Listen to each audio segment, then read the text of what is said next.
Quelqu'un peut acclamer le nom de Jésus.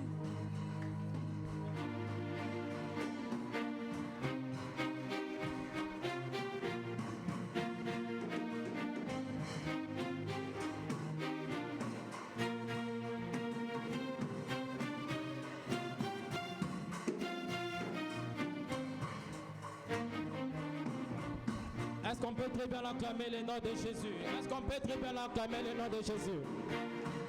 Est-ce que tu peux bien acclamer le nom de Jésus? Sous cette atmosphère d'adoration, est-ce que tu peux bien acclamer le nom de Jésus? Voilà, nous allons continuer avec notre programme. Encore une fois de plus, j'aimerais inviter la chorale pour nous donner, nous allons passer un moment de louange. J'aimerais inviter la chorale pour la louange. En même temps, nous serons en train de passer au service de l'offrande. Le panier juste ici, c'est le panier d'action de grâce. Et le panier au milieu, c'est le panier d'offrande ordinaire. Et celui-là, c'est le panier de la construction. Est-ce qu'on peut s'élever? Est-ce qu'on peut être debout pour bien louer le Dieu?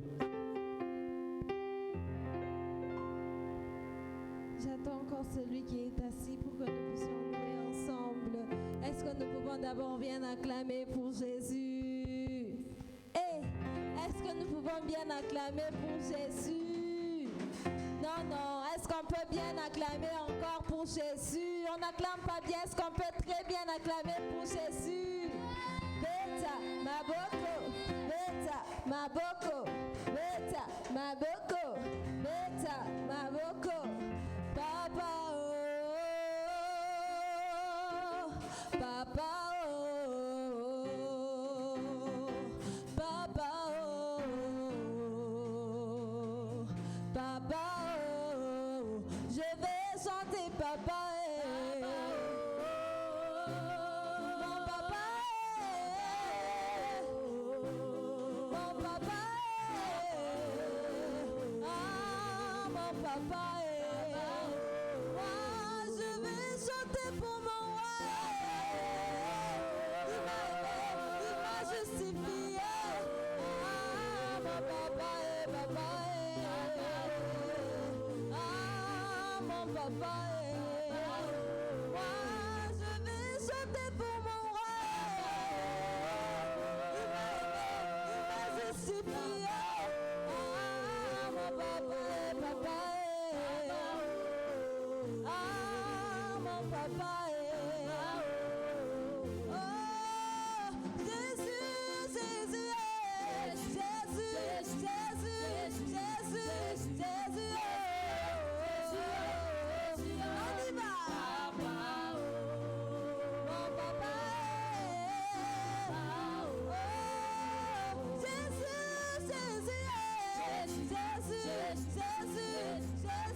Acclamer.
Est-ce que tu peux bien l'acclamer pour la gloire de Dieu?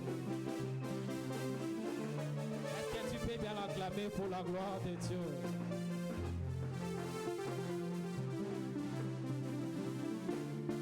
Amen, amen.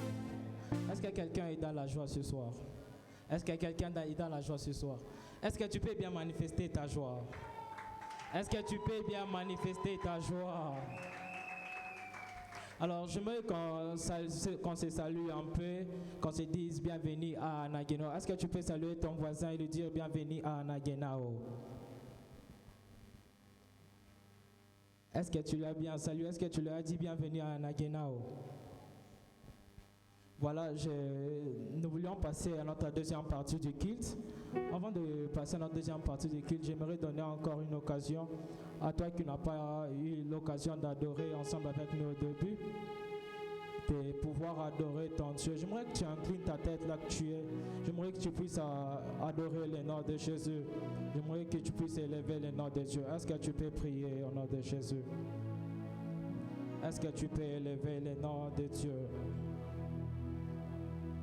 Est-ce que tu peux élever le nom de Jésus? Est-ce que tu peux élever le nom de Jésus? Est-ce que tu peux très bien élever le nom de Jésus? Prépare ton cœur pour cette deuxième partie en adorant Dieu.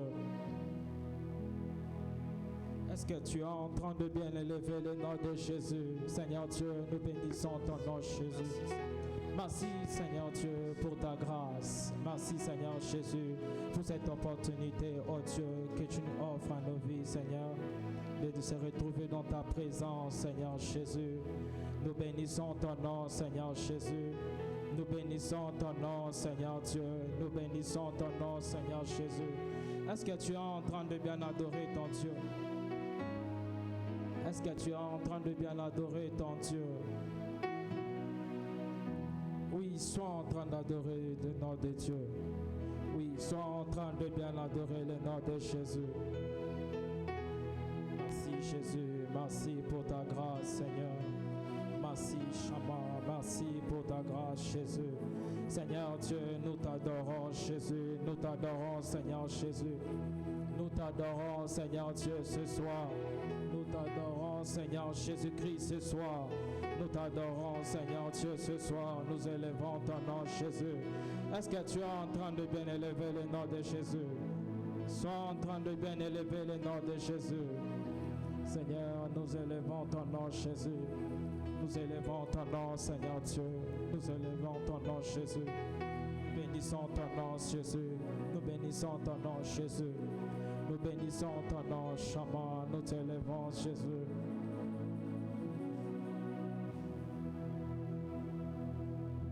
Est-ce qu'on peut acclamer pendant que le Père s'avance?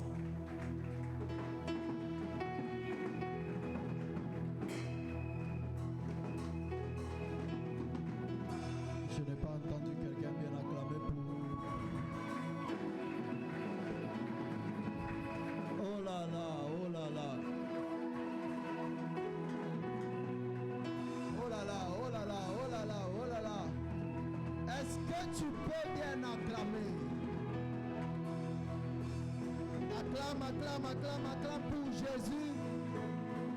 Pour Jésus. Je signale que c'est pour Jésus que tu le fais. Je te signale que c'est pour Jésus que tu le fais. Je te signale que c'est pour Jésus que tu le fais.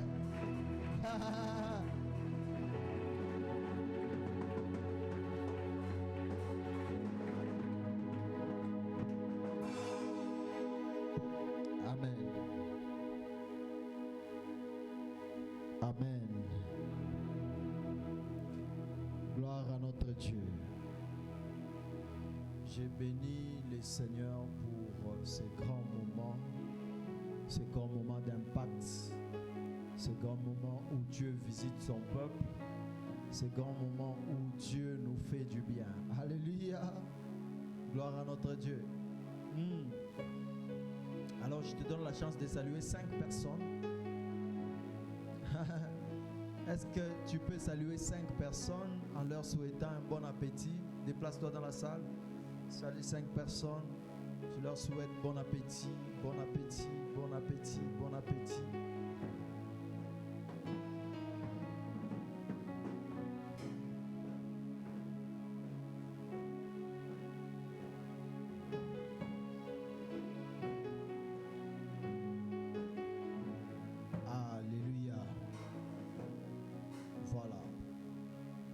Nous sommes dans la joie de recevoir aujourd'hui dans la maison de recevoir le prophète Gloire Mulumba. Avant d'abord qu'il ne s'avance, est-ce qu'on peut acclamer pour la grâce?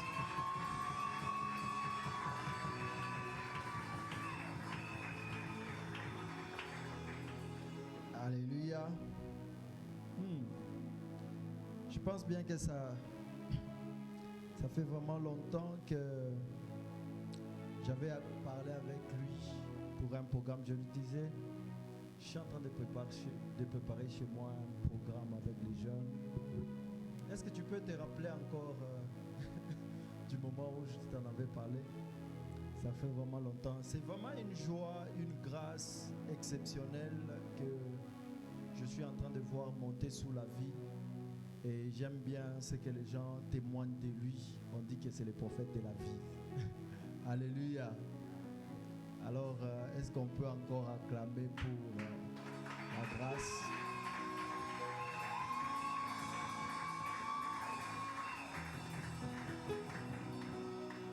Alors, le prophète Gloire Mulumba n'est pas un parvenu, ni moins un Melchisedec, ça veut dire quelqu'un sans père. Le prophète Gloire Mulumba évolue au pied de l'homme de Dieu, l'apôtre Gabriel Sanga, qui n'est pas qui n'est pas un inconnu ici chez nous. Nous connaissons très bien l'apôtre Gabriel Sanga. C'est un grand frère pour moi, c'est un aîné pour moi, je le respecte très bien. Alors, quand nous avons commencé à organiser ces assises, j'ai dit, je connais là où je vais appuyer pour que le prophète Gloire vienne. J'ai dit, je connais là où je vais appuyer pour que le prophète Gloire vienne. Alors, j'avais parlé avec les vieux. J'ai dit, vieux, j'ai besoin de voir Gloire ici. Il a dit, non, sans problème. Toi, c'est la famille, le prophète Gloire sera là. Alléluia. Voilà pourquoi il est là aujourd'hui. Alors, c'est un prophète exceptionnel dans sa manière de dispenser l'évangile, dans sa manière de faire les choses. Non seulement il est fait bien, mais il ajoute aussi de l'intelligence et de l'excellence à ce qu'il est en train de faire. Alléluia. C'est pour cela que nous avons été conduits par l'Esprit de Dieu pour qu'il soit un canal de bénédiction pour Source Biblique Church. Alors, pendant que les prophètes Gloire Mulumba s'avancent du haut de cette chair, nous acclamons très fortement pour le Seigneur. Est-ce que c'est comme ça qu'on accueille un prophète? Merci beaucoup. Est-ce qu'on peut acclamer le Seigneur? Merci d'avoir acclamé pour moi, mais maintenant, est-ce que on peut acclamer Jésus de Nazareth? Yes. Est-ce qu'on peut bien pousser des cris de joie à l'honneur de celui qui nous réunit ce soir dans sa maison?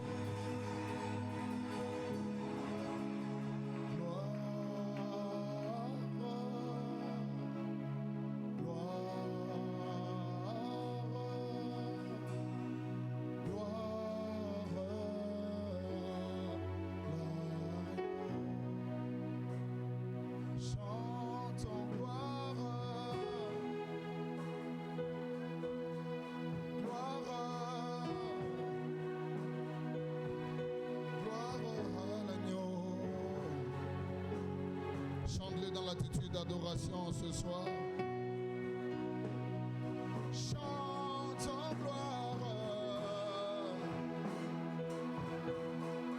gloire, gloire à l'agneau,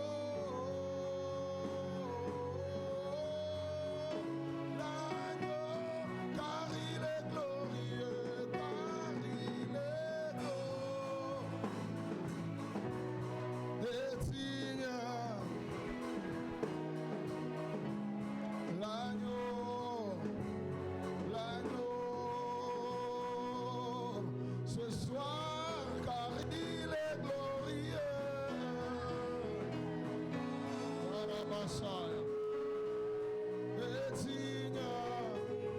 Et signe l'agneau.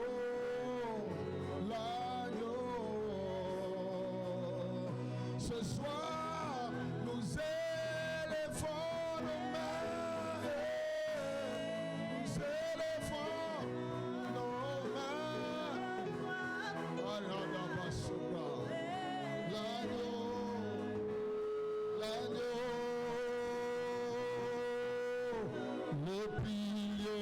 soutiens ma vie.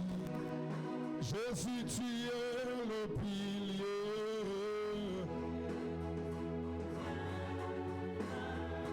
Précieux Jésus, précieux Jésus, le pilier qui soutient ma vie. Précieux Jésus.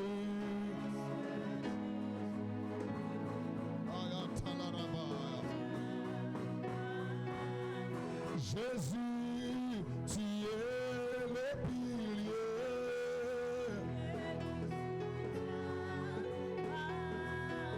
Jésus, tu es le pilier.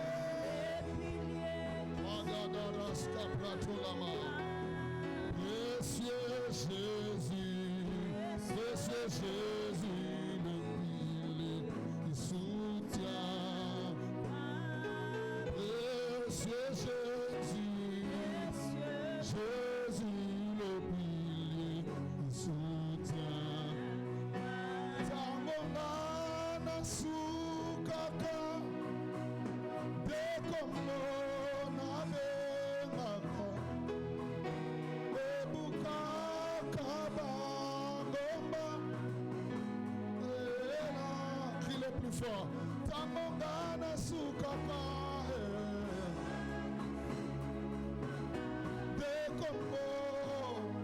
Je sens l'onction de Dieu. Le bukaka bangoma. Et la kanganyoso. Plus fort.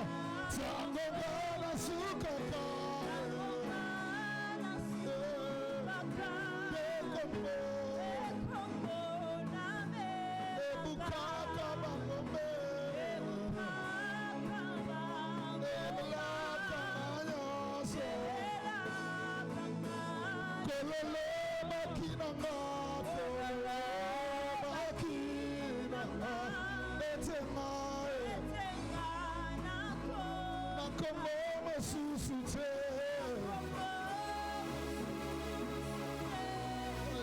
Sota paradagaya. Kololo bakiranga. Etema. Nakombo susute.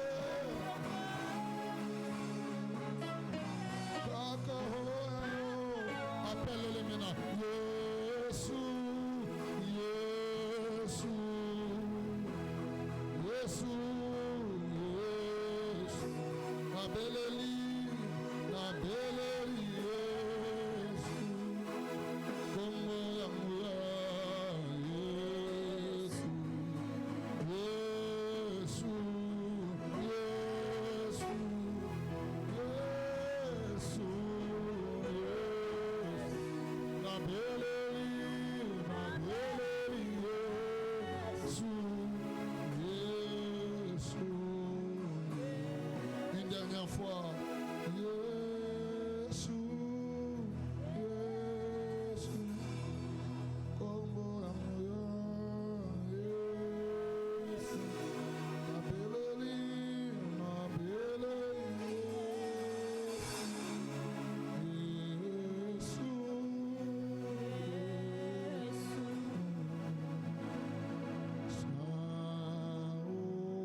Seulement le clavier à l'agneau de Dieu,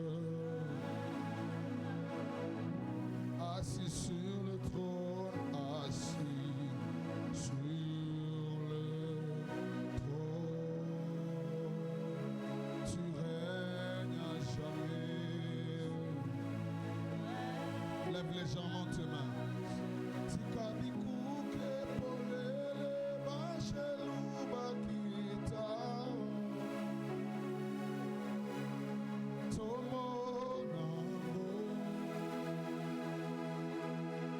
Tomo Saint-Esprit. Tikabikuke pole, Bachelou Bakita, Tomonango, Rafa Halidas, Retaligo Brantes Cabrandeleva, Tikabikuke polele, Riakata la Rafas, Menteligo Bras, Tomonango, Tomonango, oh,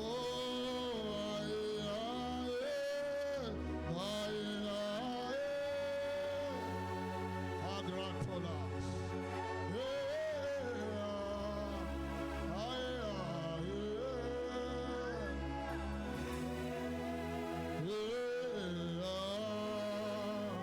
je sens sa présence. Sa gloire est ici.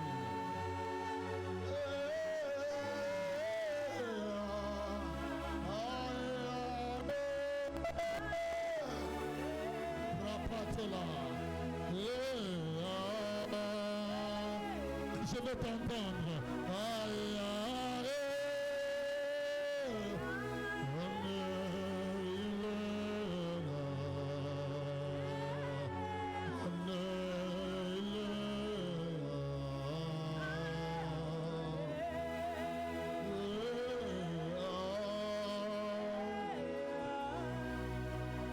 Thank you, Holy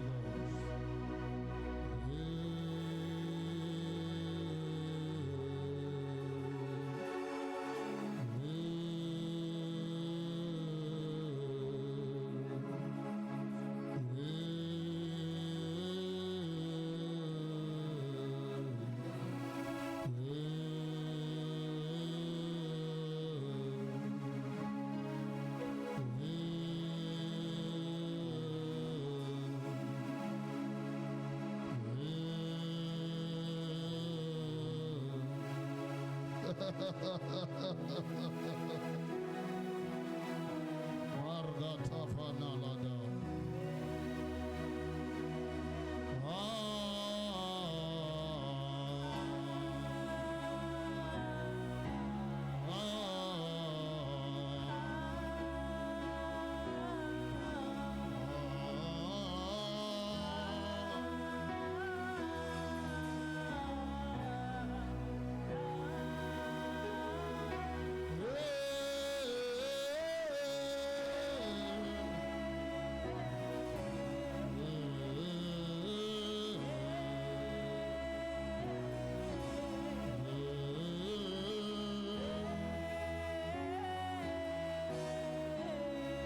Merci Seigneur.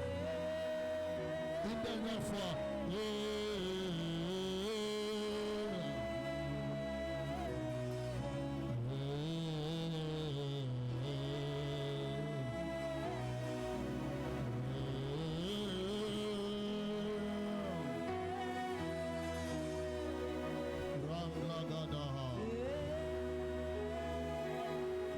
Pendant 30 secondes, est-ce que tu peux prier en langue? Sature l'atmosphère de cet endroit par des prières. Ratola gratabaratalia. Ratola ratiante brontalagada. Resila mante libros caprateleme. Satola mintalaria cora. Staplai de cora, staplai de gange. Intalamantelere comprates, Ilia Tadamantola Braca Polakita, Zeli Soprandahas, Menteli Cobrates Quebrar, Umbra Cobra Haza, Gataria Cobra Talama, Iscaprondi Cadillacar. Thank you, Holy Ghost. Thank you, Holy Ghost. Rahalidahas. Merci pour ta gloire. Merci pour ta présence. Rabada, Belele Bracol Yadadaba, Rando Braquesque Pratelemahas, Verias, que fode la guéris. Merci Saint-Esprit. Merci pour ta présence. Au nom de Jésus. Merci Seigneur. Merci Saint-Esprit. Merci pour ta gloire. Merci pour la mouvance de ton esprit. Merci pour ton ciel qui nous est favorable ce soir.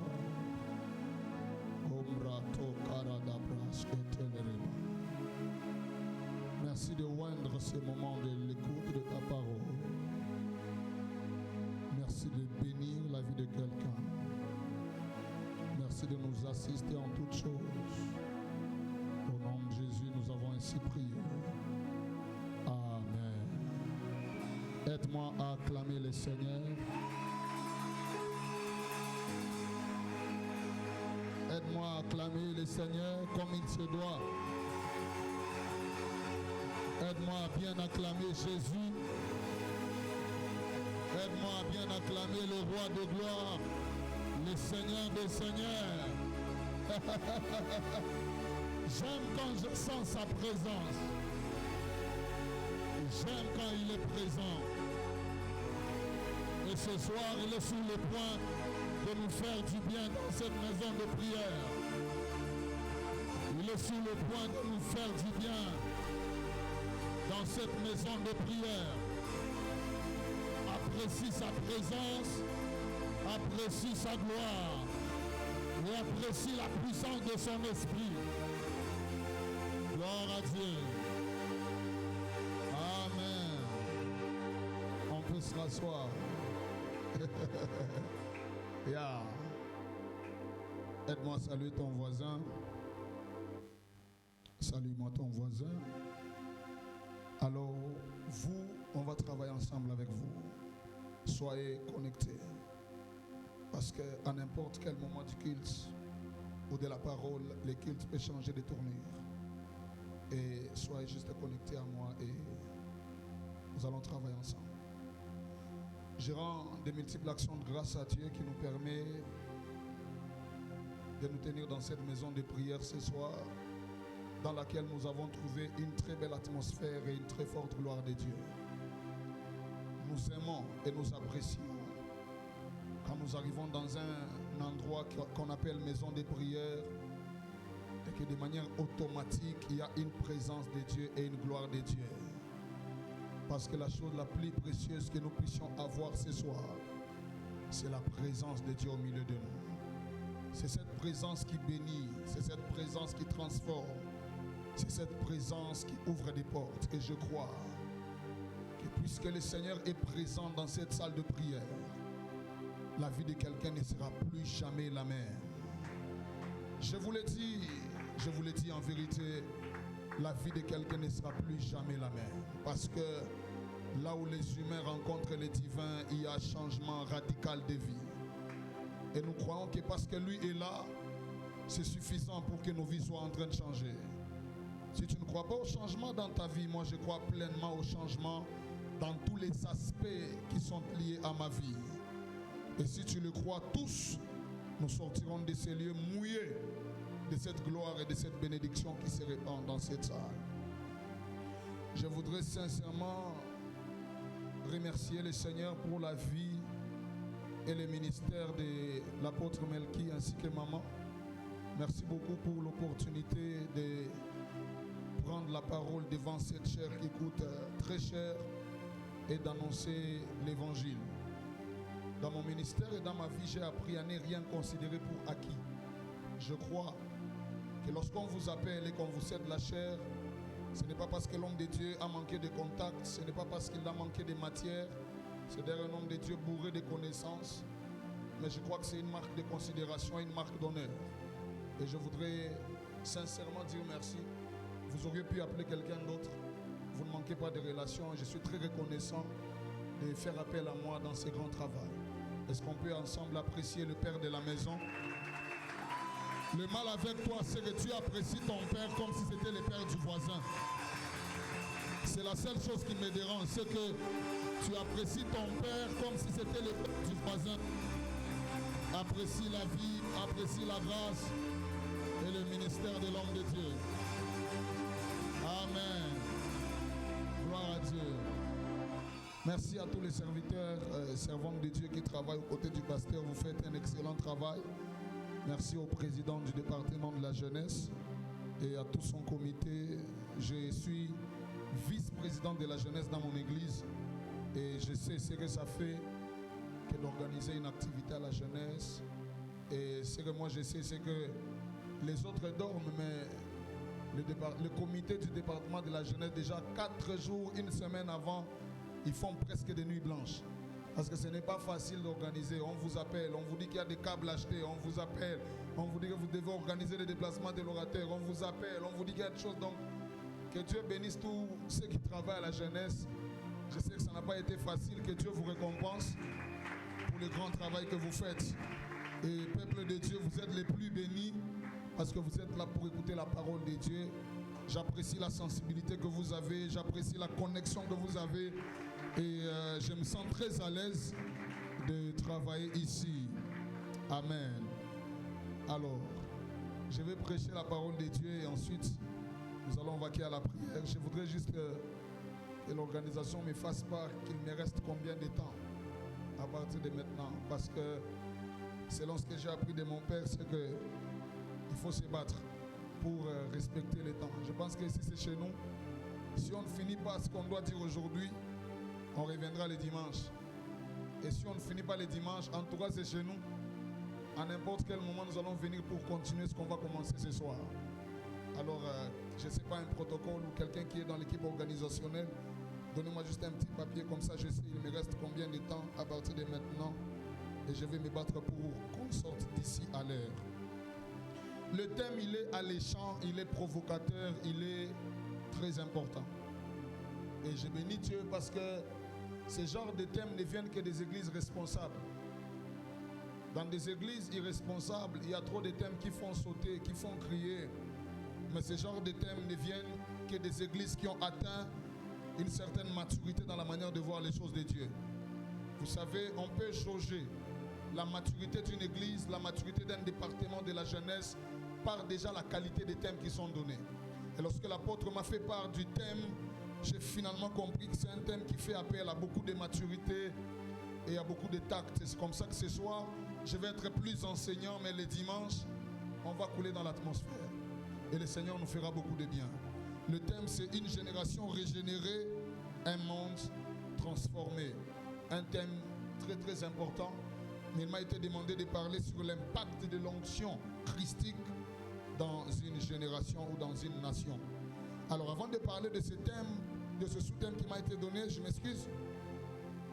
Je voudrais que l'on puisse poser des bases par rapport au thème général. Une génération régénérée, un monde transformé. Avant que je n'entre dans le vif, on va lire la parole de Dieu. 1 Pierre chapitre 1er, versets 3 à 5. 1 Pierre chapitre 1, versets 3 à 5, je lis au nom de Jésus. Béni soit Dieu, le Père de notre Seigneur Jésus-Christ, qui, selon sa grande miséricorde, nous a régénérés pour une espérance vivante. C'est-à-dire Dieu nous a régénérés pour une espérance vivante par la résurrection de Jésus-Christ d'entre les morts, pour un héritage qui ne peut ni corrompre, ni souiller, ni flétrir, lequel nous est réservé dans les cieux. À vous qui, par la puissance de Dieu, êtes gardés par la foi pour les saluts, prêts à être révélés dans les derniers temps. Amen. Nous allons nous asseoir et nous allons ajouter 3 textes très importants. Actes des Apôtres, chapitre 13. Ah, merci beaucoup, merci. Actes des Apôtres, chapitre 13, verset 36. Actes des Apôtres, chapitre 13, verset 36, la Bible déclare: Or, David, après avoir en son temps servi au dessein de Dieu, est mort et a été réuni à ses pairs et n'a point vu la corruption. Je voudrais que nous puissions lire dans la version Semeur. La Bible déclare: Pourtant David après avoir contribué à l'accomplissement du plan de Dieu, est mort. Je m'arrête un moment pour déclarer sur la vie de quelqu'un, tu ne mourras pas sans avoir joué ton rôle dans l'accomplissement du plan de Dieu pour cette génération. C'est David, après avoir accompli, après avoir joué son rôle pour accomplir les desseins de Dieu dans sa génération, c'est là qu'il est mort et il a rejoint ses pères. Romains chapitre 8, verset 19. La Bible déclare dans Romains chapitre 8, verset 19, « Aussi la création attend-elle avec un ardent désir la révélation des fils de Dieu. » Le dernier texte, c'est celui qui va peut-être m'introduire à ce que je vais dire le dimanche. Actes des apôtres, chapitre 1er, verset 8. Actes des apôtres, je pense que tous dans cette salle de prière, nous connaissons ce texte. Est-ce que vous pouvez changer les mélodies, s'il vous plaît? La Bible dit, mais vous recevrez une puissance, le Saint-Esprit survenant sur vous, et vous serez mes témoins à Jérusalem, dans toute la Judée, dans la Samarie et jusqu'aux extrémités de la terre. Amen. Une génération régénérée, un monde transformé. On va parler en introduisant ce soir l'impact de l'onction dans une génération ou dans une nation. Je vais retracer le contexte. Nous sommes dans un contexte dans lequel l'apôtre Pierre est en train d'écrire une lettre aux étrangers et aux chrétiens qui étaient dispersés dans diverses villes. Lorsqu'il les écrit, il les écrit parce qu'ils sont élus par Dieu et ils ont un rôle important à jouer dans leur génération. Et il voulait leur faire comprendre à chacun qu'ils avaient un rôle à jouer partout où le Seigneur les avait envoyés. Il y avait ceux qui étaient en Galatie, il y a ceux qui s'étaient vraiment dispersés. Et lorsque l'apôtre Pierre écrit cette lettre, il voulait faire comprendre à tous les enfants de Dieu, à tous les élus de Dieu, que peu importe là où ils se retrouvent, ils ont un rôle à jouer dans leur génération. Et ce rôle-là, c'est celui de transformer radicalement l'environnement dans lequel ils se trouvent. Et je voudrais dire ici, bien-aimés dans le Seigneur, que lorsque le Seigneur vous envoie dans une génération, il vous envoie parce que vous avez un rôle à jouer. Lorsque le Seigneur vous suscite dans une famille, il vous suscite parce que vous avez un rôle à jouer. Et le rôle que vous avez, c'est d'apporter la transformation partout où vous arrivez. Avant de continuer avec mon message, je voudrais lever ma main sur de cet autel et déclarer pour la vie de quelqu'un que tu deviennes un agent de transformation pour ta famille ce soir. Que tu deviennes un agent de transformation pour ton environnement ce soir. Dans la génération dans laquelle tu es, tu ne passeras pas sans apporter de transformation radicale. Sois un agent de la transformation à l'université où tu étudies. Sois un agent de transformation dans la famille dans laquelle Dieu t'a envoyé. Sois un agent de transformation dans le quartier où tu habites. Qu'au travers de toi, qu'il y ait une transformation radicale dans le nom puissant de Jésus. Vous savez, pendant que je parle, je viens de voir une vision dans laquelle on donne aux gens de nouvelles tenues militaires.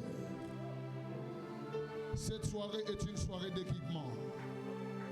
Quelqu'un recevra de la part du Seigneur de nouvelles capacités qui lui permettront d'accomplir son rôle là où Dieu l'a placé et là où Dieu l'a envoyé. Envoie-moi un amen et que Dieu commence à le faire au travers de toi. Alors vous devez retenir quelques vérités par rapport à ce thème très important, une génération régénérée, un monde transformé. La première vérité que vous devez retenir, c'est que chaque génération a ses problèmes et ses défis à relever. Chaque génération a ses problèmes et ses défis à relever. Les problèmes que nos pères ont connus ne sont pas les problèmes que nous avons maintenant. Chaque génération a ses problèmes. Au temps de nos pères et de nos tailleurs, il n'y avait pas d'homosexuels. Aujourd'hui, il y en a. Au temps de nos pères, il n'y avait pas de lesbiennes. Maintenant, il y en a. Au temps de nos pères, les occultistes se cachaient. Mais maintenant, ils sont exposés, ils ne cachent plus leur sorcellerie. C'est-à-dire, chaque génération a ses problèmes. Chaque génération a ses défis. Et nous devons comprendre que les défis de nos pères ne sont pas nos défis. Nos défis sont un peu plus grands. Parce que quand vous réalisez qu'à la fin de ce temps, il y a des choses qui deviennent plus compliquées qu'au temps de nos pères. Et nous devons comprendre qu'en cette génération, il y a des problèmes et des défis à relever. Et vous devez savoir que chaque génération est butée à 3 grands problèmes qui sont des défis que ceux-là que Dieu choisit doivent relever. Le premier problème, c'est le défi d'une espérance vivante. L'apôtre Pierre parle à cette génération, il dit que vous avez été élus, vous avez été choisis par Dieu pour être une espérance vivante. C'est-à-dire, quand on parle d'espérance vivante, c'est-à-dire être les personnes par qui les gens peuvent encore espérer que le vrai existe là où il y a le faux. Espérer que Jésus-Christ te sauve là où les gens se perdent. Je voudrais dire à quelqu'un, ce soir, Dieu a à cœur de faire de ta vie une espérance vivante pour ceux qui viennent après toi. J'ai envie de dire à quelqu'un, il se peut que les gens ont perdu espoir. Ils se disent, est-ce que des vrais serviteurs existent encore? Est-ce que des bons chantres existent encore? Est-ce que des vrais prophètes existent encore? Je voudrais dire à quelqu'un, tu es la personne que Dieu va utiliser comme une espérance vivante pour ta génération. J'ai envie de dire à quelqu'un, tu ne marqueras pas ton temps après ta mort. Tu marqueras ton temps pendant que tu es en vie. On ne parlera pas de toi quand tu seras mort, mais on parlera de toi étant en vie. Deuxième problème, ou deuxième défi, c'est le défi d'avoir un héritage. Et cet héritage ne doit pas être corrompu. L'apôtre Pierre insiste sur cet aspect. Il dit un héritage qui n'est ni corrompu, un héritage qui ne peut pas flétrir. Apôtre, notre génération a un problème très sérieux. C'est un problème qui est lié à l'héritage. Mon frère, si tes parents ne t'ont rien légué, c'est que c'est toi qui dois léguer à ceux qui viennent après toi quelque chose. Si personne ne t'a frayé un chemin, c'est que c'est toi qui dois frayer les chemins aux autres. Et on doit prendre conscience que nous pouvons laisser un héritage là où nous, on n'a pas reçu grand-chose. Vous savez, au temps de nos pères, hein, ils n'étaient pas très développés. Il n'y avait pas beaucoup de choses qu'ils pouvaient nous léguer. Mais nous avons la grâce et l'opportunité, avec l'évolution de la technologie et toutes ces choses, de laisser des héritages à ceux qui viendront après nous. Et la maturité, ce n'est pas travailler que pour toi-même, mais c'est travailler pour les générations qui viennent après toi. Ton niveau de maturité dans les choses de Dieu est défini, pas par ce que tu fais pour toi, mais par ce que tu fais pour la génération qui viendra après toi. Dans ma manière de travailler, j'ai commencé à travailler de sorte à ne pas seulement marquer mon temps pour moi, mais à bâtir des choses qui vont constituer un héritage pour ceux qui viendront après moi. Il faudrait, apôtres, qu'il y ait des apôtres après vous, à qui vous allez léguer l'héritage. Qu'il y ait des prophètes qui vont recevoir un héritage pur. Parce que la génération dans laquelle nous sommes est putain un problème. L'héritage. Troisième problème, ou troisième défi, c'est le défi du salut. Il dit, à vous qui par la puissance de Dieu êtes gardés par la foi pour les saluts prêts à être révélés dans les derniers temps. Notre génération a besoin d'être sauvée. Et Dieu a besoin des acteurs, des hommes et des femmes par qui il peut passer pour sortir toute une génération de certaines calamités. Et vous devez retenir la deuxième vérité, c'est celle-ci, c'est que chaque génération a ses acteurs. C'est des personnes qui écrivent l'histoire.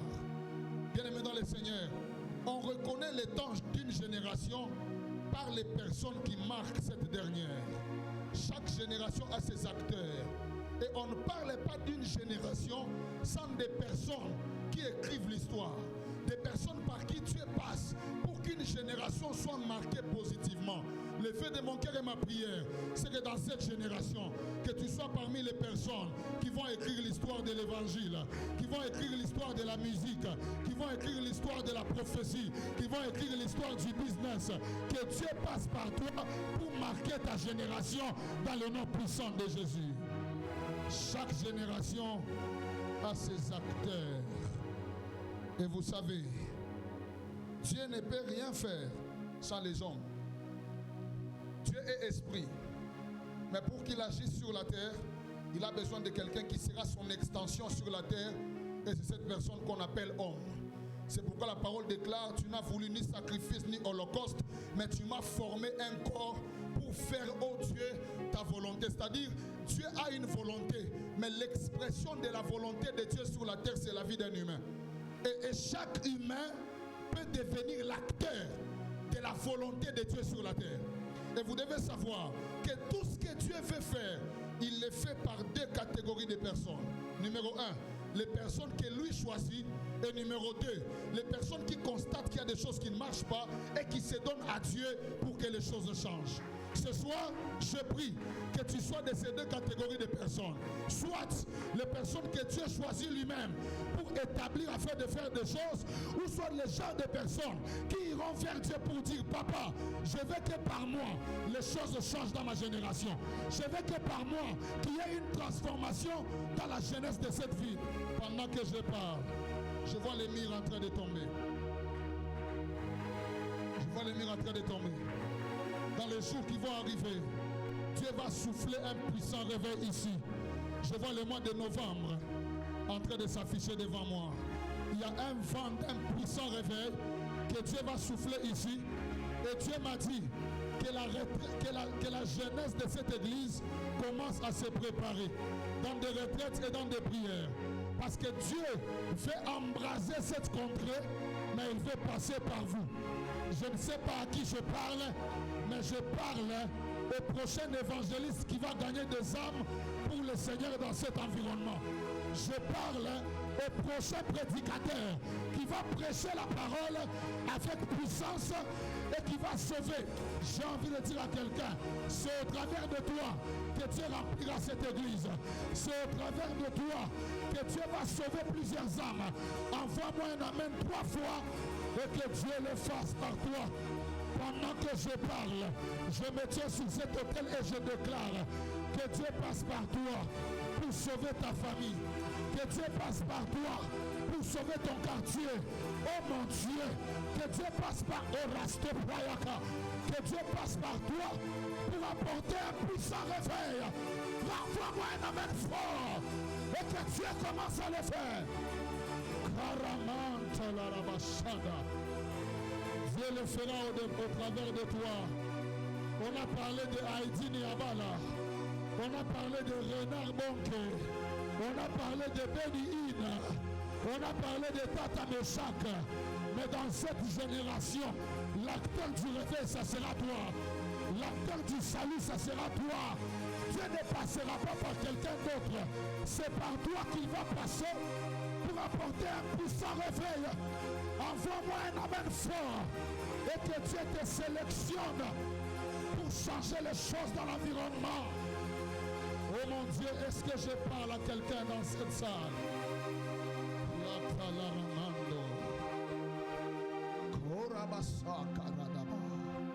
Le ciel est très ouvert ici. Troisième vérité que vous devez retenir, c'est que un chrétien avisé est celui qui comprend qu'il a un rôle à jouer sur la terre. Ceux par qui Dieu est passé pour transformer leur environnement ou transformer les mondes ou même leur génération, c'est des chrétiens qui ont compris qu'ils ne sont pas venus sur terre en promenade de santé, mais ils comprennent que si je vis, je ne vis pas que pour manger et pour boire, mais je vis parce que l'Éternel a un but à atteindre sur la terre au travers de moi. Il faut que tu marches en ayant cette chose à l'esprit, que tu te dises, Dieu a un rôle à jouer avec moi sur terre. Il y a un rôle que je dois accomplir. Et tous les jours de ta vie, tu dois beaucoup prier et demander au Seigneur, quel est mon rôle sur terre? Quel est mon rôle dans ma génération? Quelles sont les transformations que je peux apporter?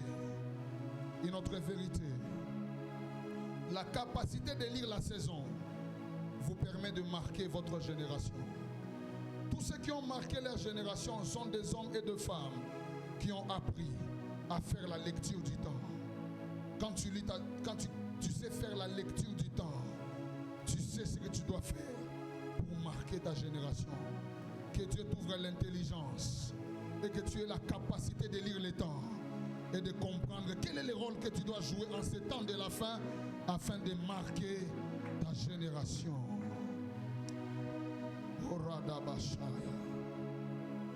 Et pour marquer sa génération, transformer sa génération, il faut se poser 3 questions majeures. Si vous commencez à vous poser ces 3 types de questions, alors vous devenez un acteur de la transformation environnementale, d'un changement que Dieu peut apporter dans le monde. La première question que vous devez vous poser, c'est la suivante. Qu'est-ce qui manque à ma génération? C'est la question que vous devez vous poser. Qu'est-ce qui manque à ma génération? Nous sommes tous le choix, mais qu'est-ce qui manque à la jeunesse de Lubumbashi? Nous sommes tous au Congo, mais qu'est-ce qui manque aux Congolais? Si vous voulez marquer votre génération, marquer votre temps, vous devez toujours vous poser cette question. Qu'est-ce qui manque à ma génération? Ça vous permettra d'identifier ce qui manque pour être celui qui apporte ce qui est nouveau. Parce que le monde n'a pas besoin de tout le monde. Le monde a besoin de ceux qui apportent des nouveautés. Le monde ne cherche pas n'importe qui. Le monde ne cherche que ceux qui peuvent apporter un plus à leur génération. Et tu dois te poser cette question. Qu'est-ce que ma génération n'a pas que moi je peux apporter? Si tu ne te poses pas cette question, tu passeras inaperçu dans ta génération. Deuxième question. Qu'est-ce qu'il faut modifier ou changer dans ma génération? Apporte les hommes les plus matures spirituellement, c'est ceux qui savent identifier les failles de leur génération pour pouvoir les changer. Qu'est-ce qui ne se fait pas bien que moi je dois changer dans ma génération? Quelle est la chose qui se fait mais qui ne se fait pas bien et qui nécessite une modification et un changement? Parce que si vous n'identifiez pas ce qui ne va pas dans votre génération, vous serez écarté parmi ceux qui doivent changer les choses. Nous sommes dans une génération à problème. Il y a beaucoup de choses à changer. Il y a beaucoup de choses à modifier. Depuis un moment, je commençais à être dérangé par cette histoire de des fois, où je vois des jeunes gens comme moi, mais pour le succès, ils acceptent d'être homosexuels. Et j'ai dit, dans ma génération, il n'y avait pas ces choses. Si ces choses entrent, c'est pas bien. Et je commence à prier, j'ai dit à Dieu, Seigneur, passe par moi pour que ces choses changent dans ma génération. Parce qu'en fait, votre succès, votre gloire est bâtie sur le type de choses que vous avez su changer dans votre génération. Le monde ne parle pas de tout le monde. Le monde parle des hommes qui ont changé les choses dans leur génération. Si dans ta génération, tu n'identifies rien et tu ne changes rien, tu passeras inaperçu. Dis à ton voisin, tu veux marquer notre génération ou tu veux passer inaperçu? La gloire, le succès et l'élévation n'appartiennent pas à tout le monde. Elle appartient aux personnes qui ont identifié ce qui doit être modifié. La troisième question que vous devez vous poser, c'est que dois-je apporter de plus et de différent dans ma génération? Que dois-je apporter de plus et de différent dans ma génération? Le monde n'a pas besoin de prédicateurs de plus, mais le monde a besoin de prédicateurs qui apportent un plus dans la génération. En fait, le monde a besoin des hommes et des femmes qui peuvent apporter quelque chose de différent. En fait, ce qui s'est fait dans notre génération, c'est déjà bon. Il y a des bons prophètes, il y a des bons prédicateurs, il y a des bonnes prédicatrices, il y a des bons chantres. Mais qu'est-ce que nous, jeunesse de cette église, on peut apporter dans cette génération qu'il n'y a pas? C'est dans ça que vous trouverez votre particularité, votre impact. L'impact d'une vie est rattaché au type de choses que vous ajoutez dans votre génération. Si vous voulez être acteur de la transformation de votre génération, vous devez vous poser la question comme: qu'est-ce que moi, gloire, je peux apporter de plus dans ma génération? Qu'est-ce que je peux apporter de plus? Il y a des gens qui critiquent le pays. Oh, ce pays est mort, ce pays est foutu. Mais qu'est-ce que toi tu apportes qui peut changer le pays? notre président et tout, mais ok, c'est bien. Mais quel est ton apport dans ta génération? Les hommes matures ne critiquent pas. Les hommes matures travaillent à changer ce que les autres ont critiqué. C'est ça l'impact. L'impact est fonction des changements et des ajouts que tu apportes alors que les autres critiquent. Voilà pourquoi ceux qui sont souples spirituellement, quand les autres critiquent et cherchent un moyen pour résoudre les choses et marquer l'histoire. Voilà pourquoi quand Eliab et tous ses frères étaient en train de se rétracter, David a compris qu'il y a une opportunité d'apporter un plus ici. C'est d'aller battre cet homme avec le nom de Dieu pour qu'il tombe. Ses frères étaient dans les champs depuis longtemps, mais personne n'a su faire tomber Goliath. Le problème, ce n'est pas que tu viennes avant ou après. Tu peux venir après, mais tu marques ton temps plus que ceux qui sont venus avant toi. En fait, le problème, ce n'est pas de venir après, mais c'est ce que toi tu apportes que ceux qui sont venus avant toi n'ont pas apporté. J'ai pris Dieu pour toi, que Dieu te donne la capacité d'apporter ce que les autres n'apportent pas dans cette génération, qu'au travers de ta vie, qui est un plus, au travers de ta vie, qui est quelque chose de différent. Maman j'irai, tout le monde peut chanter, mais il faudrait que quand vous chantez, que l'on dise, non, cette femme, elle apporte un plus. Tout le monde peut jouer au clavier, mais il faut que quand vous jouez, que les gens disent non, ce monsieur, il apporte un plus. Dans la vie, si vous n'avez rien à apporter, personne ne vous cherchera. Et si vous n'avez rien à apporter, vous n'aurez aucun impact sur la terre. Parce que votre impact est fonction de votre apport sur la terre. Les hommes qui ont changé le monde, étudiez leur vie, vous allez vous rendre compte que c'est des hommes qui ont apporté quelque chose de nouveau qui n'existait pas avant. Tu veux marquer ton temps, tu veux marquer ta génération, tu veux impacter ton environnement. Identifie ce qu'il n'y a pas et apporte-le. C'est fini. Et vous devez savoir que toute transformation que nous voulons causer dans le monde doit d'abord commencer par nous. Tout ce que tu veux apporter dans ta génération doit commencer par toi. C'est comme ça que vous devez savoir que le monde a besoin d'être transformé, c'est vrai. Le monde a besoin du changement. Mais ce changement ne passe que par des hommes qui sont régénérés. Parce qu'en fait, le monde n'avance qu'avec des personnes qui ont été transformées, qui ont été régénérées. Et vous devez savoir que Dieu, avant de travailler par toi, il va travailler d'abord en toi.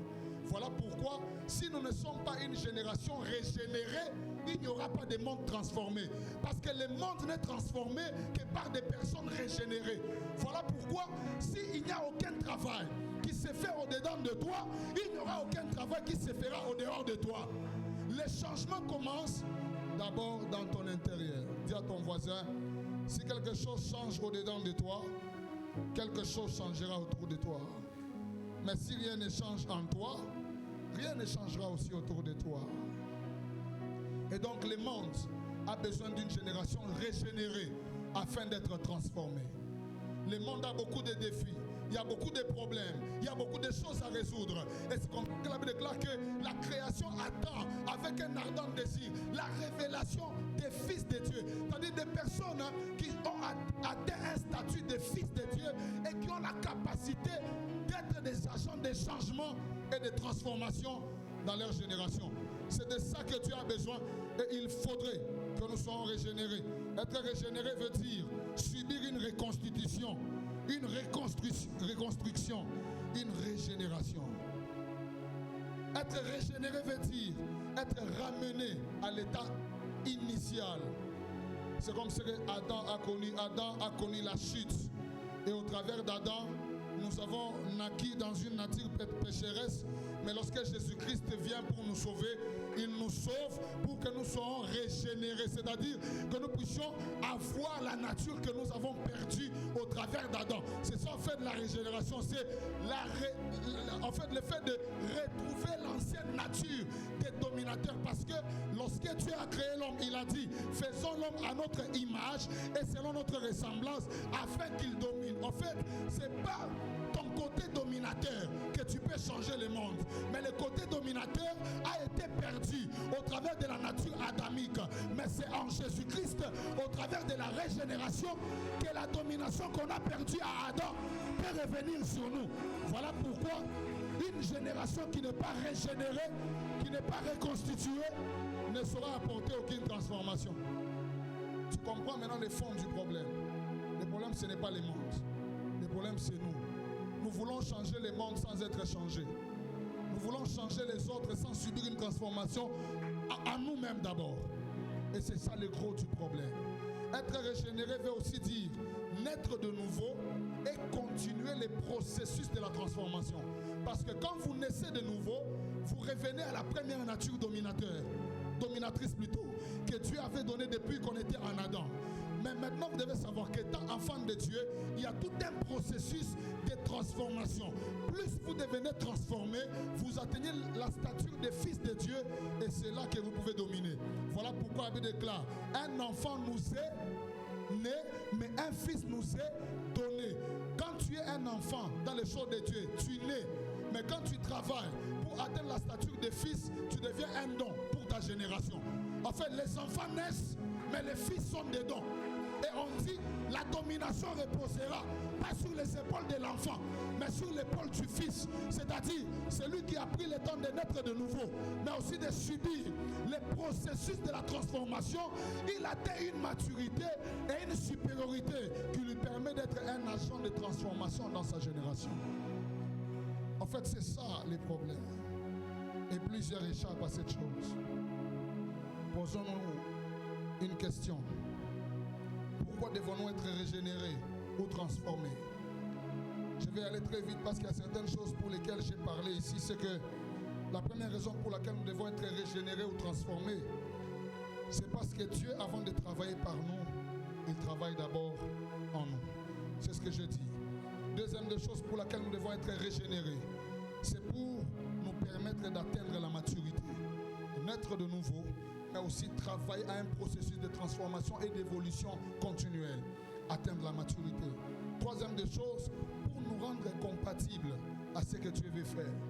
Quand Dieu veut te transformer, ce n'est pas pour te faire mal, mais c'est pour te rendre compatible à ce qu'il veut faire dans ta génération.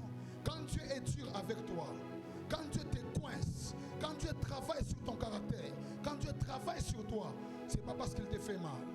Quand Dieu te fait passer par les déserts, ce n'est pas toujours pour te tuer, mais Dieu poursuit quelque chose. Il faut que tu deviennes compatible à ce qu'il veut faire avec toi. Un jour, j'ai prié, apôtre. J'ai dit à Dieu, vous savez, avec la puberté spirituelle, il y a à peu près 10 ou 11 ans, j'ai prié. Je disais à Dieu, je vais impacter les mondes.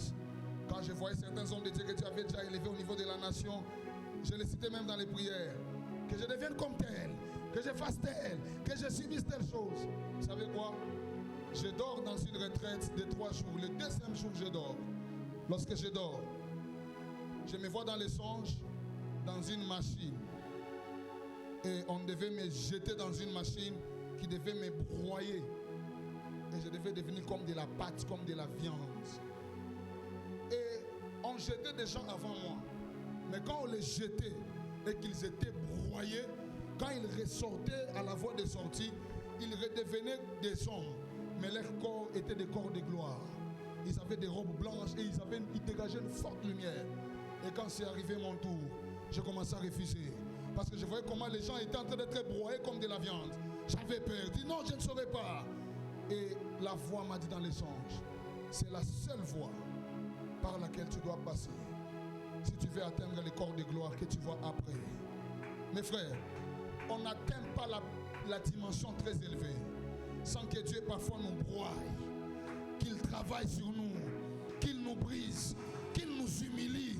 Parce qu'il y a un but que Dieu veut atteindre, mais il faut qu'il te transforme radicalement. Voilà pourquoi Dieu a choisi Saül, pour qu'il atteigne la royauté. Mais il dit, l'Esprit de l'Éternel te saisira, tu prophétiseras avec eux. Mais il dit, tu seras changé. Parce que le but de Dieu, ce n'est pas que tu prophétises, mais c'est qu'après la prophétie, tu sois changé. Parce que si rien ne change en toi, la chaise de la royauté, tu ne l'auras pas. Dieu lui donne l'onction prophétique, Dieu lui donne l'onction royale, mais il s'assure qu'il soit changé en un autre homme avant d'occuper les postes qu'il doit occuper. avant que Dieu ne te donne une position qui te permet de transformer ta génération, il s'assure qu'il y ait des transformations au-dedans de toi. C'est ce qu'il y a eu comme transformation dans ta vie qui fait de toi un homme et une femme d'impact dans la vie. Et dans les processus de la régénération, il y a 3 étapes. C'est là qu'on va finir, on va prier et on va continuer le dimanche.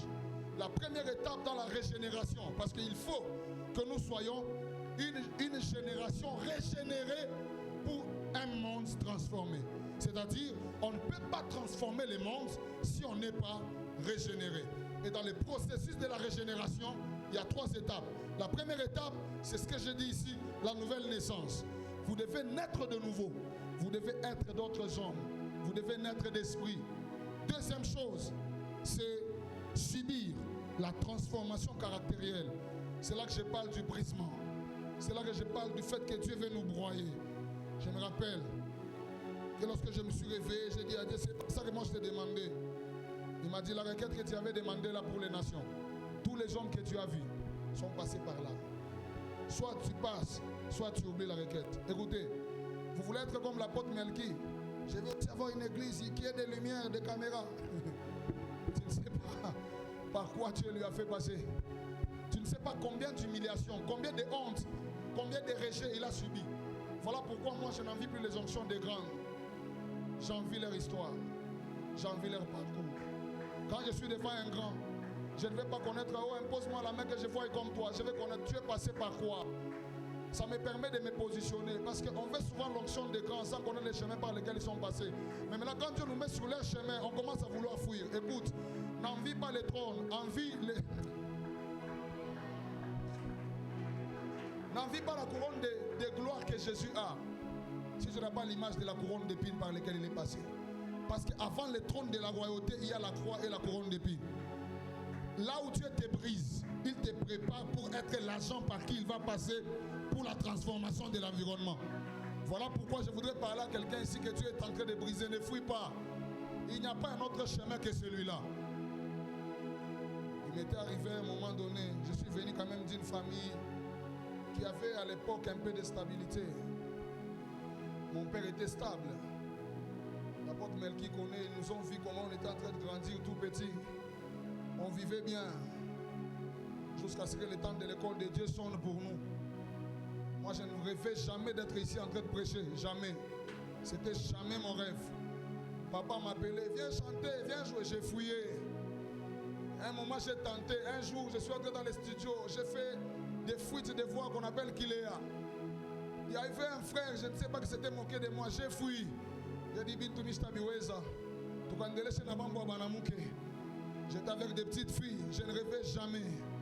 Jusqu'à ce qu'un moment, Dieu me récupère. Et il m'impose des forces dans son école. Et puis, tu sais, quand Dieu a une mission avec toi, tu vas essayer de fuir, la baleine va t'avaler. Allez poser la question à Jonas, il va vous dire. Il y a des écoles qu'on ne fuit pas. Quand tu veux fuir, on va t'avaler. Tu feras 3 jours. Et c'est là que tu demanderas pardon à Dieu qu'on a été vomi quelque part et que tu continues la mission. Je ne veux pas que tu en arrives là. Voilà pourquoi aujourd'hui, pendant que Dieu travaille sur toi, accepte. Parce que toute transformation que tu as subie fait de toi un agent de transformation pour les vies des autres. Parce que l'homme ne donne que ce qu'il a. Tu ne libéreras pas une onction sans que Dieu ne t'ait travaillé pour te donner l'onction. Tu ne vas jamais changer le caractère des gens sans que Dieu n'ait travaillé à changer d'abord ton caractère. Et dans les processus de la régénération, je finis par là, on va continuer le dimanche, c'est avoir l'impact ou la puissance du Saint-Esprit pour apporter la transformation. Jésus-Christ appelle les apôtres, c'est par là qu'on va commencer dimanche. Jésus-Christ appelle les apôtres, il veut les envoyer en mission. Mais il dit, écoutez, n'allez pas vite, restez jusqu'à ce que vous soyez revêtus de la puissance. C'est-à-dire, je vais vous envoyer en mission. Je veux que vous accomplissiez des choses. Prêchez, baptisez les gens, ramenez les âmes, transformez l'environnement. Mais vous n'allez pas être capable de le faire si la puissance ne vient pas sur vous. Écoutez, c'est votre dimension de puissance qui détermine votre impact dans l'environnement et le type de transformation que vous allez causer. On ne change pas les homosexuels avec les paroles. On les change avec les revêtements de la puissance. Apôtre, j'avais un sérieux problème dans ma famille. Déjà dans ma famille, vous connaissez très bien, moi je ne vais pas vous informer. Dans ma famille, il y a un DJ. Quand moi je viens prêcher, lui va en boîte de nuit, il dit, est-ce que ça vous plaît qu'on augmente les volumes? Est-ce que ça va? C'est d'une telle famille que je suis venu. Des cousins, des cousines ivrognes. Les oncles et les tantes polygames, n'en parlons même pas. Un jour j'ai dit, il faut quand même que les choses changent. J'ai commencé à évangéliser mes cousins, mes cousines. Plus je les évangélisais, plus ils devenaient pires.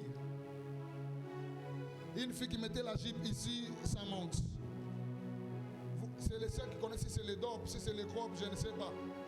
Elle mettait au-dessus du nombril, maintenant ça monte, ça devient les demi-cinglés. Et elles n'ont pas honte de marcher comme ça en plein centre-ville. Hein? Je les ai appelés, je les ai conseillés, ça ne marchait pas. Jusqu'à ce qu'un jour j'ai commencé à prier, Dieu a commencé à me dire, ce ne sont pas tes conseils qui vont les changer. Parce que lorsque Pierre a prêché, il n'a pas prêché avec la connaissance de la théologie. Il a prêché avec la puissance de l'esprit. Et la Bible déclare que pendant qu'il prêchait, les gens ont eu le cœur qui était vivement touché. C'est-à-dire, toutes les transformations que tu apportes, tu ne les apportes que selon la puissance que tu dégages en travaillant pour cette transformation-là. En fait, la transformation doit commencer dans le spirituel. Si tu n'as aucune puissance, tu ne changeras personne. C'est comme ça que je suis entré dans une prière. Dieu m'avait dit de faire 8 jours. Je n'avais qu'une seule requête. Réveille-moi de ta puissance. Et que par moi, une nouvelle histoire commence dans ma famille. 8 jours, je ne faisais que prier pour ça.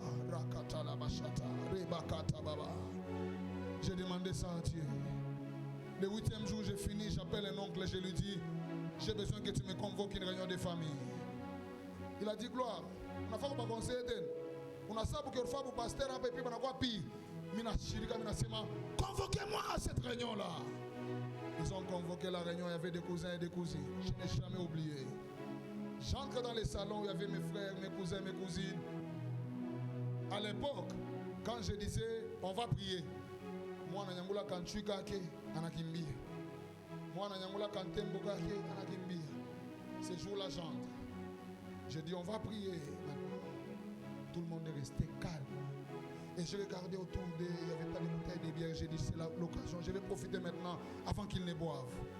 J'ai dit, on va remercier Dieu pour ces instants qu'il nous donne. On a commencé à prier. Posez-moi la question, qu'est-ce qui s'est passé après 4 minutes? Qu'est-ce qui s'est passé après 4 minutes?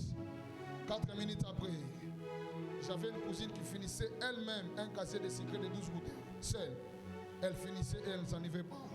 Elle devait aller à 2 ou à 3 pour s'enivrer. Je vois cette cousine-là en train de pleurer. J'ai dit, waouh. Quand je marche un peu dans les salons et puis je rentre en train de bénir le Seigneur, moi je commence à parler en langue. Et dans ma langue, je disais à Dieu, Seigneur, touche le cœur de ces gens ici. Et puis finalement, je vais regarder un cousin. Mon cousin là, il rêvait d'être DJ comme mon oncle là qui est DJ. Des fois, il allait même avec lui en boîte de nuit. Je vois ce cousin là en train de pleurer aussi.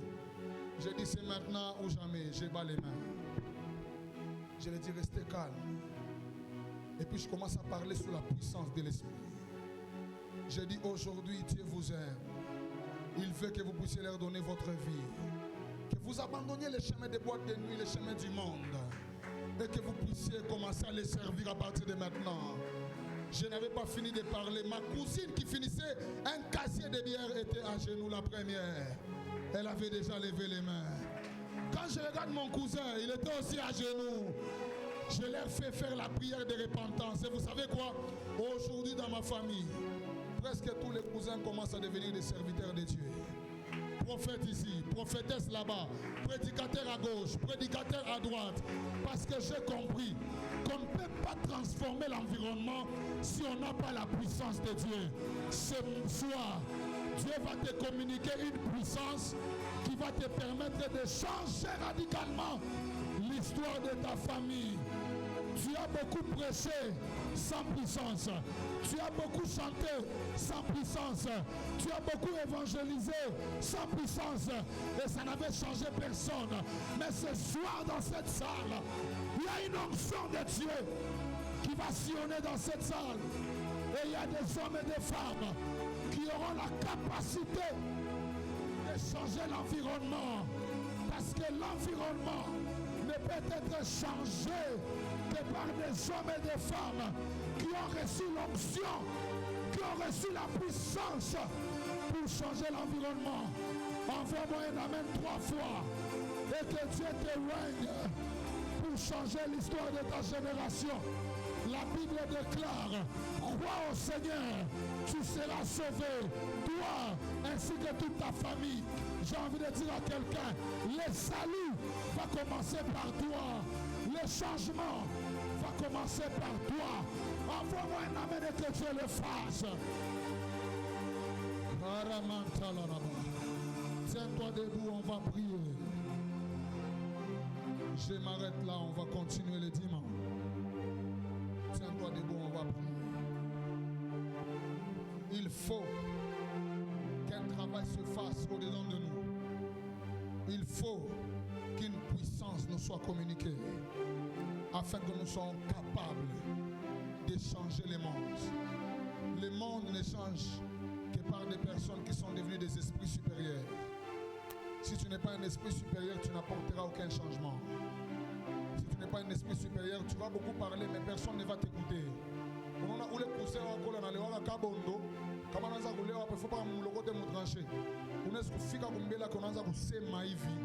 Il commence à pleurer. Quand je lis les Écritures, les apôtres n'avaient pas beaucoup de réma. Ils n'avaient pas beaucoup de prédications compliquées. Mais leurs prédications touchaient les cœurs. Parce qu'au-delà des bonnes paroles, il y avait une puissance qui accompagnait cela. J'ai envie de dire à quelqu'un, dans tous les domaines dans lesquels Dieu t'a appelé à exercer, tu n'exerceras plus normalement. Il y a une puissance qui va t'accompagner et au travers de toi, un changement va s'opérer. Je ne vais pas vous faire sortir d'ici en retard, on va se retrouver le dimanche, mais tu vas lever légèrement tes mains. On va faire une seule prière pendant 4 minutes. Je vais peut-être libérer un seul message et on va se retrouver le dimanche. Une seule requête. Seigneur, révèle-moi de ta puissance et fais de moi un agent de transformation dans mon environnement. Seigneur, au travers de moi, qu'il y ait un changement dans mon environnement. Je vais vous raconter une petite histoire dans 30 secondes. Un papa avait déménagé dans un nouveau quartier. Il priait tous les jours de minuit à 2 heures. Et il faisait 1 heure de repentance, 1 heure pour demander que le revêtement de la puissance. Il priait comme ça. Un jour, un sorcier a osé passer au-dessus de sa maison. Il est tombé, on l'a ramassé. À 5 heures du matin, tout le monde a vu sa nudité. Parce qu'il priait, il libérait une puissance qui faisait en sorte qu'aucun sorcier ne pouvait voler là où lui il était. Et 1 mois plus tard, c'est les gens du quartier qui vont venir les voir. Ils vont lui dire, Maman Média, on est prêt à cotiser. On va te donner 28 000 $. Qu'on t'achète une maison dans un autre quartier. Que tu déménages parce que ici, tu nous empêches de travailler. J'ai envie de dire à quelqu'un, ta présence dans ton quartier va empêcher à un sorcier de travailler la nuit. Au travers de toi, là où les sorciers tuaient les gens, la mort va s'arrêter. Au travers de toi, tu seras comme ce papa-là. Les gens viendront te suivre pour te dire, pardon, déménage un peu, parce qu'on échoue de travailler. Saint-Esprit, révèle-moi de ta puissance. Et vous savez, cette requête tombe à pic. J'ai commencé à prier. J'ai dit à Dieu, Seigneur, passe par moi pour que la jeunesse de ma ville ne soit pas corrompue. Il y a des gens qui initient les gens à l'occultisme. Il y a des gens qui initient les gens à l'impudicité. Il y a des jeunes qui perdent d'autres jeunes. J'ai dit à Dieu, Papa, s'il te plaît, passe par moi pour que les choses changent. Tu sais, toi, la raison pour laquelle Dieu n'a pas encore commencé à beaucoup t'utiliser, c'est parce que toutes tes prières, ce n'est que toi, ce n'est que toi, ce n'est que toi. À partir du moment où tu oublies ta vie, tu vois les intérêts de d'autres, Dieu commence à t'élever. Quand j'ai commencé à prier, Dieu m'avait dit, tu seras fatigué des invitations. Parce que j'ai besoin des hommes qui peuvent apporter un plus dans leur génération. J'ai besoin des hommes qui peuvent apporter un changement. Et depuis que j'ai compris, au début de cette année, j'étais dans une retraite, j'ai prié pour préparer l'année. Dieu m'a dit, arrête de prier pour toi. Arrête de prier pour l'onction. Commence à prier pour les changements des autres. Mes frères, je n'ai pas idée de là où je suis passé cette année. Avant le mois de juin, je ne pouvais plus compter le nombre d'invitations, le nombre de choses que Dieu a commencé à faire. Parce que quand tu te décides de ne plus voir tes intérêts, mais de voir les intérêts de Dieu, Dieu peut t'utiliser puissamment. Ne demande pas la puissance pour intimider les gens. Ne demande pas l'onction pour prouver à quelqu'un, mais demande à Dieu l'onction pour que par toi, ta famille change. Pour que par toi, que ton quartier change. Pour que par toi, que la jeunesse de ta ville change. Et tu verras que Dieu va te oindre et il va te positionner. Lève tes mains. Je vois l'huile me converse dans les mains des gens. Tu vas prier. Seigneur, oins-moi pour transformer mon environnement. Oins-moi pour que par moi, il y ait un plus dans ma génération. Nous avons 3 minutes. Oublie-toi. Si tu sens que tu dois marcher dans cette salle, marche. Si tu sens que tu dois battre les mains, pas les mains. Mais là où tu es, commence à prier. Élève ta voix et prie le Seigneur. Commence à prier. Commence à prier. Prie le Seigneur. Demande à Dieu une onction qui te permettra d'apporter un plus. Une onction. Mabratala davai. Karantalama. Repalagiata. Le paradabashaya. Oins-moi, Seigneur, pour apporter le réveil. Oins-moi, Seigneur, pour apporter la transformation. Oins-moi, Seigneur, pour apporter un changement. Je veux que tu passes par moi pour que les choses changent.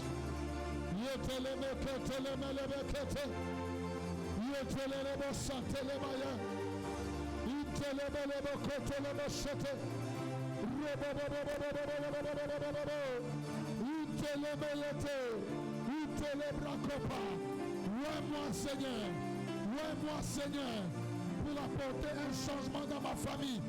Oins-moi, Seigneur. Ramashaka Tababa.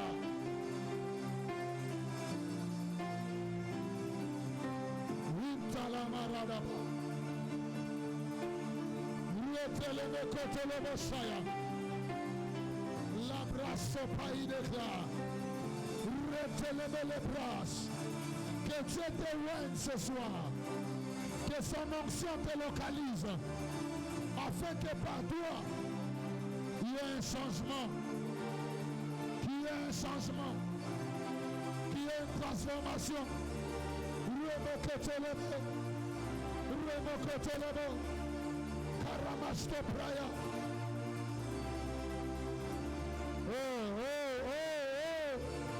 Je sens une onction particulière en train de couler sur la vie de quelqu'un. Il y a une onction particulière qui va couler sur la vie de quelqu'un. Rabasato Lamaya. Abrato Lamande. Zetela Ravela. Verdado Opalieta. Kerlo Mandepla. Irabaso Playa Karaba. Yentela Bekete. Palo Paya. Vara la Copla. William Lolo Mandere. William Baba Contabra. Karamanta Laraba. Rabakata Baba Shaka. Écoute. Lève tes mains légèrement. Le frère qui a modéré est où? Celui que j'ai trouvé ici, c'est toi. Viens. Quand je suis monté ici, j'ai vu, on a écrit ici CG. Ça te dit quoi? Tu as fait la commerciale, c'est ça CG. Ok. Quand l'apôtre m'a cédé le micro et que je suis monté, j'ai vu ici par terre, on a écrit CG. Et quand tu t'es déplacé, j'ai vu CG en train de te suivre. Dieu veut beaucoup t'utiliser pour changer l'histoire de ta famille. Toi. Tu vas devenir l'une des figures que Dieu va utiliser beaucoup dans le domaine ministériel dans les temps qui vont arriver. Dieu m'a parlé. Il m'a dit, sois très, très, très loyal à ton père. Très loyal. J'ai vu des gens chercher à te persuader de t'attacher à eux dans l'histoire des ministères. Ils t'ont beaucoup appelé. Mais tu te dis dans ton cœur, je ne pars pas, je reste au pied de papa. Parce qu'à porte, je vois des gens qui viennent lui parler. Le but, c'est de lui sortir d'ici, mais de l'attacher à un ministère. Et dans ce ministère, qu'on lui donne beaucoup de responsabilités, qu'il soit comme parmi les responsables, mais ce n'est pas la pensée de Dieu pour lui, parce que Dieu veut faire en sorte que dans les temps qui arrivent, qu'il porte la vision de cette église, mais à l'extérieur du pays, je vois les drapeaux de l'Afrique du Sud devant moi. Et Dieu m'a dit, c'est ça que Dieu a prévu de faire. Il y a des gens que le diable avait envoyés pour chercher à tout prix à te sortir du pied de ton père. Mais Dieu m'a dit, dans les 3 mois qui vont arriver, il va déclencher en toi une forte onction prophétique. Une forte onction prophétique. Tu as déjà commencé à avoir des signaux par rapport à ces réalités. Tu vois déjà des petits signes, des visions, des messages. Mais Dieu m'a dit, dans les 3 mois qui arrivent, ça va se déclencher à une forte dimension. Je suis en train de voir Arasto. Je suis en train de voir, on place entre tes mains les globes terrestres. Mais sur chaque globe, on a écrit le nom de Amici. Sur chaque globe. Donc, tu retournes et c'est le nom que je vois.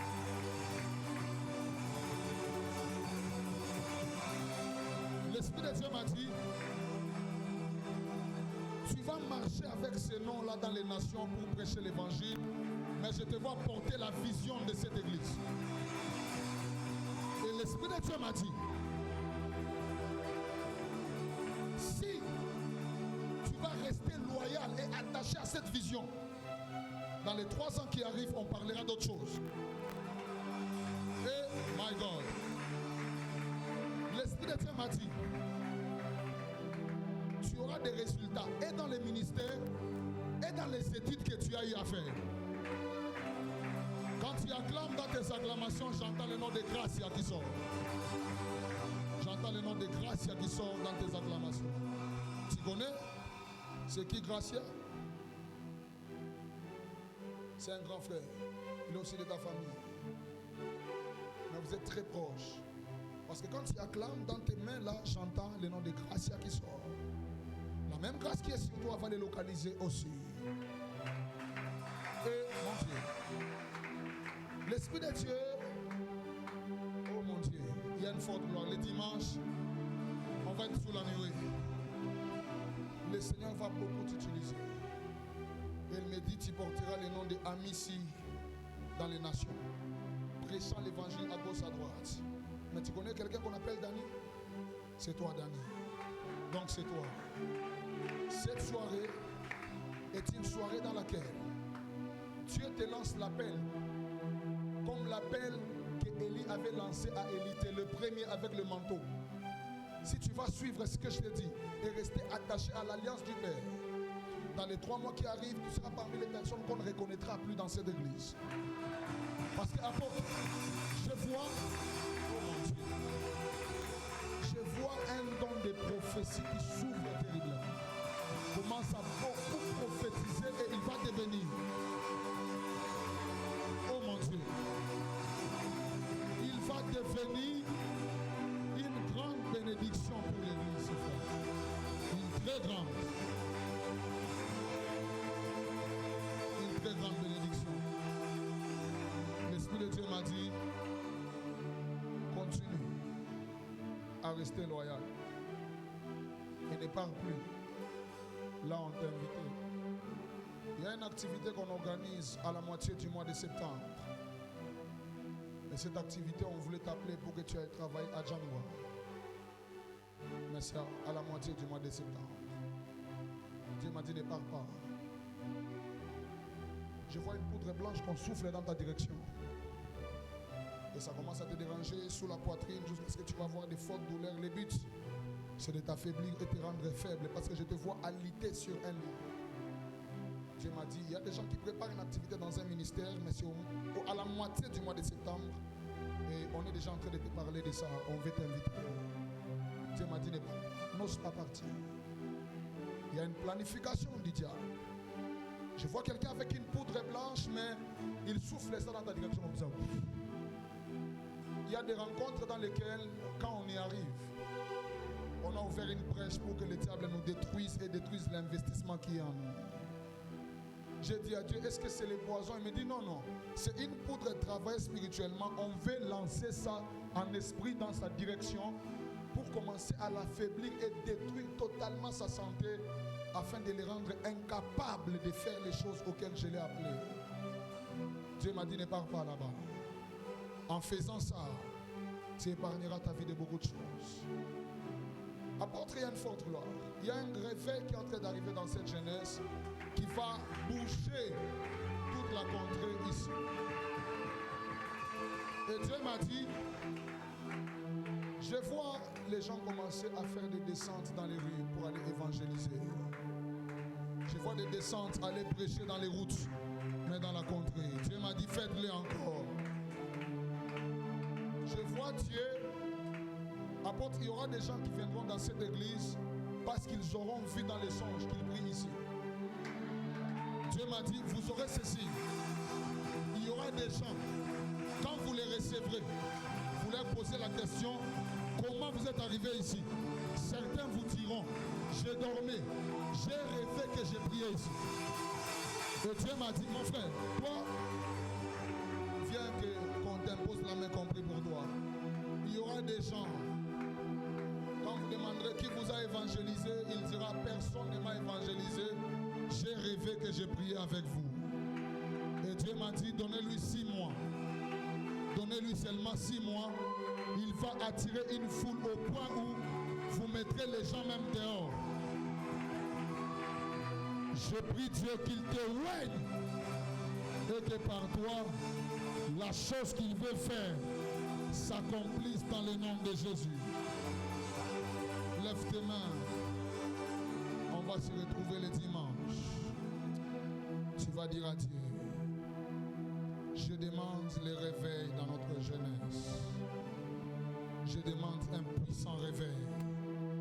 Que le Saint-Esprit puisse déclencher un puissant réveil dans notre jeunesse.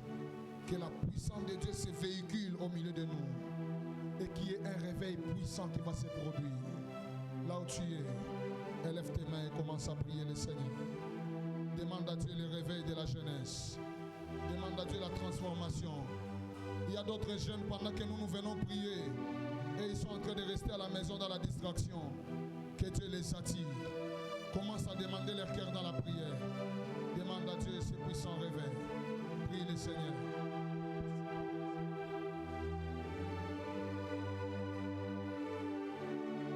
Alléluia. Merci Seigneur. Merci pour ta fidélité et ton amour. Merci pour ce que tu as fait ensemble. Dans le nom puissant de Jésus, tu vas ainsi prier. Amen. Est-ce que tu peux acclamer pour Jésus?